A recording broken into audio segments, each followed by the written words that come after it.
Alors, il faut rappeler que le comité de pilotage a déjà été installé, c'est l'instance qui va piloter, comme son nom l'indique, la démarche de création du parc naturel marin. Il a été installé par la ministre elle-même qui a profité de sa venue en Corse et qui avait souhaité solennaliser l'affaire. Aujourd'hui, nous avons réuni le comité dit de concertation, qui est élargi à l'ensemble des acteurs,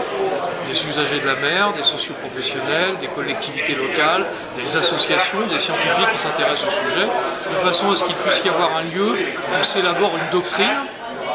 avec le soutien d'une équipe qui va être nommée dans pas longtemps, qu'on appellera la mission d'études, et qui va élaborer à la fois le diagnostic, la définition d'une stratégie et un projet de plan d'action. Et quand ce travail sera terminé, on espère qu'il le sera en 2 à 3 ans, il y aura une série de procédures qui sont prévues par les textes de consultation à la fois du public, au travers des enquêtes publiques, mais aussi consultation des collectivités,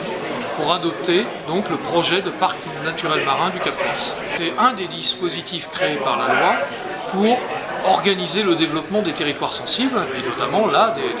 des espaces maritimes. Donc l'État décide de sa création par décret, après dans toute la procédure que j'ai décrite, mais l'originalité du dispositif, c'est que c'est un dispositif d'État qui s'appuie très largement sur la gouvernance locale, c'est-à-dire qui prend en compte, notamment dans le cadre des instances de gouvernance, les acteurs locaux du territoire, et spécifiquement en Corse, grâce à l'appui de l'Office de l'environnement et avec la CTC qui est intervenante, ça va être un copilotage. On a décidé, ce qui est un peu, non pas hors norme, mais en tout cas pas complètement dans la doctrine initiale, on a décidé de faire un copilotage État, c'est-à-dire préfet maritime, préfet de département d'un côté et d'autre part collectivité territoriale de Corse, de façon à bien montrer que c'est une gouvernance qui va s'appuyer sur les acteurs locaux. C'est vraiment un outil à l'échelle du territoire du Cap Corse. Il n'empêche que la proximité de l'Italie, la question notamment de la sécurité maritime des bateaux qui passent effectivement entre le Cap Corse et l'Italie, et qui est effectivement,